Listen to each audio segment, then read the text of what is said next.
Welcome welcome welcome. आप लोगों का एक बार फिर से स्वागत है आपके अपने show Dan on English words gimmick episode 49 में। चलिए आज का नया दिन और आज का सिचुएशन ये रहा। Hello, my dear friend. Dan English is always not far wrong, not far out, not far off, not far short. Dan English has come amidst you all for making you free from doubt. Today's plot, hitherto the result of exam has not been published. The tentative date of forthcoming result is 25th March. Till then, you will have to wait with bated breath and will have to be on tenterhook, partly because of some shades of grey and partly because of being all of duda regarding outcome. And at the end, in turns, I want to say, don't leave all things on part luck. ये situation जो कि exam पे आधारित है कि मान लीजिए हम लोग एग्जाम दिए हैं, उसका रिजल्ट अभी तक नहीं आया है, उसका इंतजार कर रहे हैं और उसके समय में जो जो घटनाएं अपने लोगों के साथ होता है उसमें जितना भी वर्ड हम यूज किए हैं, चलिए without any further delay we start delineating that word in detail with example. और आज का पहला वर्ड ये रहा, That is hitherto। देखिए एज के नीचे लकीर है, इसका मतलब इस पे सॉफ्ट होके बोलना पड़ेगा। और ये जो देख रहे हैं घुमा जीरो जैसा ऊपर में लकीर जैसा, तो उसको हम द पढ़ते हैं, द hitherto। टी के ऊपर लकीर है, इसका मतलब टी पे जोर देना होगा। यू के आगे दो बिंदी है, इसका मतलब दुर्गो में लंबा करके बोलना पड़ेगा, hitherto। दिस इज एडवर्ब, इसका मतलब होता है until now और until a particular time। माने अभी तक या कुछ समय अवधि तक, अभी तक उसको जब हम बोलेंगे बहुत ही अच्छे वर्ड एडवर्ब से रिप्लेस कीजिए उसको hitherto। जैसे पहला एग्जांपल क्लियर कीजिए, पहला एग्जांपल ये रहा, hitherto no concrete decision has been taken। अभी तक कोई कंक्रीट डिसीजन नहीं लिया गया है, कोई मैंने ऐसा डिसीजन नहीं लिया गया जिसे हम क्या करेंगे नहीं करेंगे उसी को बोलेंगे हम कंक्रीट डिसीजन। ये देखिए यहाँ पे दो वर्ड को मैं मिला दिया तो कितना इफेक्टिव लग रहा है, इस पे गौर फरमाइए। और यदि मेरे एग्जांपल को यदि आप फॉलो करेंगे बहुत ढेरों वर्ड आपको आ जाएगा हाई स्टैंडर्ड का। And second example of this adverb, that is hitherto Russia-Ukraine war is going on। hitherto Russia-Ukraine war is going on। Ukraine और रशिया का वार अभी तक चल रहा है, अभी तक हो रहा है, जो कि साल भर पहले से चालू हुआ और अभी तक चल ही रहा है। तो उसी को हम बोलेंगे until now, तो अभी तक वो चल रहा है hitherto। इससे पहले आप बहुत ही आसान वर्ड यूज करते होंगे, उसको रिप्लेस कीजिए hitherto से। और आज का सेकंड वर्ड ये रहा, दैट इज टेंटेटिव। टी के ऊपर लकीर है, इसका मतलब टी पे जोर देना होगा। और ई मीन्स होता है ए, और ई जब उल्टा लिखा हुआ रहता है दैट इज अ, और आई मीन्स हर्षी, तो क्या होगा टेंटेटिव। दिस इज एडजेक्टिव, इसका मतलब नॉट सर्टेन, अनुमान जब करते हैं दैट इज टेंटेटिव। जो अनुमानी डेट रहता है या अनुमानी जो कोई कार्यक्रम रहता है उसको बोलते हैं हम टेंटेटिव। जैसे पहला एग्जांपल से क्लियर कीजिए, we have a tentative plan to visit abroad. मुझे हम लोगों का मैंने विदेश घूमने का प्लान है, लेकिन अभी कब है ये सर्टेन नहीं है, तो केवल हम लोग सोच रहे हैं कि हो सकता है इस महीने में जाएंगे, हो सकता है इस ईयर में जाएंगे, उसको हम बोलते हैं टेंटेटिव। तो we have a tentative plan to visit abroad. And second example देखिए, the proposal is tentative and has some room for bargaining. ये अभी जो ये प्रपोजल हुआ, जो प्रस्ताव आया है वो अनुमानित ही है, कोई फिक्स नहीं है। अभी भी बार्गेनिंग करने का उसमें जगह है, आप कर सकते हैं, तब जाके फाइनलाइज जो होगा वो एक फिक्स एग्रीमेंट का रूप लेगा। लेकिन अभी तक ये जो प्रपोजल आया है, प्रस्ताव जो है वो अनुमानित है, उस पर आप गौर कीजिए। एंड थर्ड एग्जांपल देखिए, the company has taken tentative step to augment sale. मैंने कंपनी जो था अपना सेल बढ़ाने के लिए, ऑगमेंट मैंने बढ़ाना, अपने सेल को बढ़ाने के लिए, अपने बिक्री को बढ़ाने के लिए कुछ सर्टेन मेजर लिया। मैंने ऐसा मैंने ये कोई फिक्स नहीं लिया, देखा ये होता है नहीं होता है, उसी को हम बोलेंगे टेंटेटिव स्टेप। उसको इस ढंग से यूज कीजिए मेरे दोस्त। And third word of this show that is forthcoming. ऐप के ऊपर लकीर है, ऐप के ऊपर ऐप पे जोर देना होगा। और सी जब उल्टा लिखा हुआ है और आगे दो बिंदी जैसे ओ हो गया, और थीटा है मीन्स थ हो गया, और जब पेट काटा हुआ ए मीन्स अ हो गया, और एन देखिए नीचे मुड़ा हुआ दैट इज अंग, तो क्या पढ़ेंगे फोर्थ कमिंग।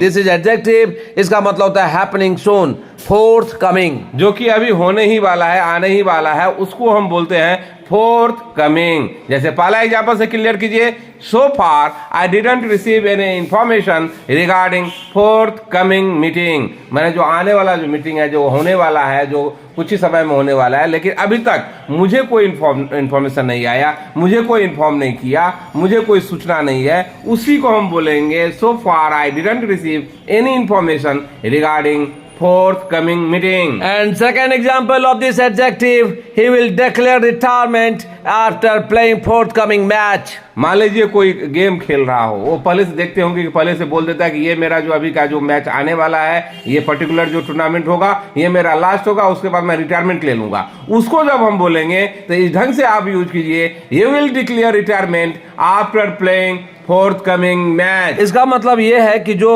तुरंत होने वाला है, मीन्स संभावित होने वाला है, मीन्स भविष्य में होने वाला है। हाँ, तो उसी को हम बोलेंगे फोर्थकमिंग। एंड थर्ड एग्जांपल देखिए, they will not come home in forthcoming holidays. जैसे आजकल आपको पता है कि होली का भी हॉलीडेज होने वाला है, होली के अवसर पे छुट्टी होने वाला है, उसमें भी ऐसा अनुमानित है कि वे लोग गांव नहीं आएंगे। और विल नॉट को ओंट भी पढ़ते हैं, ज्यादातर आदमी खासकर स्पोकन इंग्लिश में ओंट बोलते हैं, WON''T। तो इसी को हम बोलेंगे दे ऑन्ट या will not come home in forthcoming holidays. And next word of this show, that is with bated breath। With bated breath, this is adjective। इसका मतलब होता है in an anxious or excited way। Means जब आप चिंतित होकर किसी का इंतजार करते हैं या बेसब्री से इंतजार करते हैं, जिसको बोलते हैं हम बेसब्री से इंतजार करना। आप बहुत ही चिंतित रहते हैं कि क्या होगा, नहीं होगा, आउटकम क्या होगा, उस सब के बारे में जब सोचते हैं, उस समय जो इंतजार होता है, उसी को हम बोलेंगे with bated breath। And first example of this word, that is Ashish waited for the results with bated breath। मान लीजिए आशीष जो कोई एग्जाम दिया हो, उसका जो रिजल्ट आने वाला है, उसके लिए वो बहुत ही चिंतित भी है और उत्साहित भी है कि कैसा आएगा, नहीं आएगा, क्योंकि आपको भी पता है कि परिणाम तो अपने हाथ में होता नहीं है, तो कुछ भी हो सकता है। इसलिए मैं बोला Ashish waited for the result with bated breath. And second example देखिए, I waited with bated breath for next course of action. मैंने बेसब्री से इंतजार कर रहा था, मैं चिंतित था उसका आगे का एक्शन क्या होगा, किस तरह का वो कदम उठाने वाला है, इसके लिए मैं बेसब्री से इंतजार कर रहा था, इसलिए मैं बोला इस ढंग से इसको यूज किया। एंड थर्ड एग्जांपल देखिए, we all have been waiting with bated breath to hear the speech of president. जैसे देखिए मान लीजिए प्रेसिडेंट जो भाषण देती है, सब हम लोग बहुत ही बेसब्री से इंतजार कर रहे थे कि प्रेसिडेंट क्या बोलने वाले हैं, इनका जो स्पीच होगा वो क्या होगा, नहीं होगा, तो हम लोग बेसब्री से जो इंतजार करना होगा, उसी को हम बोलेंगे बेटेड breath with bated breath. Adjective है, उसको इस ढंग से आप यूज कीजिए। और आज का फिफ्थ वर्ड ये रहा, that is on tenter hooks. On tenter hooks, देखिए टी के ऊपर लकीर है, इसका मतलब टी पे जोर देना होगा। ई मीन्स होता है ए, और ई जब उल्टा लिखा हुआ रहता है दैट इज अ, और उसी से चिपक एक लकीर है दैट इज र, और यू जो दिख रहा है ओ हर्सू मीन्स छोटा करके बोलना होगा। Tenter hooks, tenter hooks, this is a noun. इसका मतलब होता है वरीड और नर्वस। माने आप चिंतित भी है और नर्वस भी है कि क्या होगा, नहीं होगा, कुछ आउटकम जैसे जस्ट लाइक अ बेटेड ब्रेथ की तरह, तो उसका सिनोनिम के कैटेगरी में इसको रख सकते हैं। जैसे पहला एग्जांपल देखिए, we were on tenter hooks for upcoming result. Same जैसे मैं बोला कि आने वाला रिजल्ट कैसा होगा, नहीं होगा, उसके लिए मैं चिंतित हूं, नर्वस हूं, उसको भी यदि आप यूज कीजिए तो रिप्लेस कीजिए on tenter hooks. And second example of this noun, all were on tenter hooks when India was required 4 run on last ball। जैसे ये स्वाभाविक है, जब आप मैच देखते हैं इंडिया का किसी देश के साथ हो, मान लीजिए लास्ट बॉल पे इंडियन बैट्समैन बैटिंग कर रहा हो और एक बॉल में यदि 4 रन चाहिए, तो आपका धड़कन तेज हो जाता है, आप चिंतित हो जाते हैं, सब आदमी नर्वस हो जाता है, क्या होगा, नहीं होगा, क्या होगा, नहीं होगा, ये सोचते हुए, उसको ही वो जो कंडीशन होता है, उसी को हम बोलेंगे on tenter hooks, on tenter hooks. और थर्ड एग्जांपल देखिए, at this juncture Ukrainian is on tenter hooks. जैसे आप भी जानते हैं कि रसिया यूक्रेन का वार चल रहा है, इसमें रसिया तो अपर हैंड पे है क्योंकि रसिया बहुत ही सुपर पावर है, यूक्रेन उसके अनुपात में बहुत ही कम है, लेकिन पूरा ग्लोबल सपोर्ट उसका है। लेकिन कितना भी हो, लेकिन वहां का जो नागरिक है उसको ही परेशानी झेलना पड़ रहा है, मौतें उधर ही हो रहा है। इसलिए मैं बोला कि यूक्रेन का जो आदमी है, जो यूक्रेनियन जो है, मैंने यूक्रेन का रहने वाला जो आदमी है, वो काफी चिंतित और नर्वस है कि क्या होगा आगे, आज क्या होगा, 1 घंटे में क्या होगा, आने वाले कल में क्या होगा, ये सब चिंतित रहता है, उसी को बोलेंगे on tenter hooks. And from the bottom of our heart You are being said, avoid living pools apart. Those who came into Daran English with the intention of scratching the surface, even they go back by taking a fellow feeling and English type grace. It is keen interest which compels you to be the part of Daran English. It is Daran English which saves you from becoming dregs of society and rubbish. चलिए आज का 6th word ये रहा, Shades of grey. Shades of grey, this is a idiom. इसका मतलब होता है right or wrong, unable to bifurcate. मतलब सही और गलत में अंतर नहीं कर पाता है. तो क्या सही क्या गलत आप समझ नहीं पाते, उसी को बोलेंगे शेड्स ऑफ ग्रे, माने वो आपो के स्थिति में रहते हैं, उसी को बोलेगा हम शेड्स ऑफ ग्रे. और ये देखिए ग्रे का जो आप स्पेलिंग देखेंगे GRAY आप लिखिए या GREY, बहुत माने दोनों चलता है. इसलिए मैं आपको यहाँ क्लियर कर दिया कि गलत मत समझिएगा. GRAY भी होता है, GREY भी होता है. चलिए इसका पहला एग्जांपल देखिए. बाय एनरोलिंग डायरन English in English not a shades of grey will remain with you. मैं शुरू से बोलते आ रहा हूं, फिर से मैं दोहरा रहा हूं कि यदि डायरन इंग्लिश में यदि आप इनरोल करते हैं, खास करके इंग्लिश से रिलेटेड जो भी प्रॉब्लम है, तो आप ये कभी भी ये वाहपो की स्थिति में नहीं रहेंगे. आप ये नहीं कभी भी सोचेंगे उसके बाद कि ये कौन सा सही क्या गलत, क्योंकि यहाँ जो आएगा पूरा टिप ऑफ द टंग होता है. Without any second thought you can give a proper answer either in competition और बोलने समय, लिखने समय, सभी जगह. इसलिए मैं बोला कि आपका ग्रिप पूरा टाइट हो जाता है नीचे एवरी नुआंसेस पर. इसलिए मैं बोला कि bye enrolling Daran English in English not a shades of grey will remain with you. And second example of this idiom, with no shades of grey I can solve any question. जब मैं question solve करता हूं तो मुझे कभी ये नहीं लगता है कि ये सही है ये गलत क्या होगा, क्योंकि मेरा इतना कमांड हो चुका है पूरा कंसेप्ट पर. जब आपको कंसेप्ट पर पूरा कमांड होगा तब आपको ये वाहपो की स्थिति नहीं रहेगा. यही मैं बताना चाहा इस एग्जाम्पल से. एंड थर्ड एग्जाम्पल देखिए. Your mind is full with shades of grey. मान लीजिए आपका जो दिमाग है पूरा वाहपो से भरा हुआ है, आप डिसीजन नहीं ले पा रहे हैं क्या सही क्या गलत, ये सही ये गलत, उसी को हम बोलेंगे शेड्स ऑफ ग्रे. और आज का 7th वर्ड ये रहा. That is all of a duda. All of a duda, this is a idiom. इसका मतलब होता है in a state of confusion. In a state of confusion means शंका में, डाउट में, सशंकित. देखिए इससे पहले अपने लोग बहुत ही हल्के वर्ड यूज करते थे कंफ्यूजन में, टू माइंड में, लेकिन मेरे दोस्त आज के बाद रिप्लेस कीजिए उसको बहुत ही अच्छे इडियम से ऑल ऑफ ए डूडा. जैसे इसका पहला एग्जांपल देखिए. Getting success seems impossible if you are in all of a DUDA.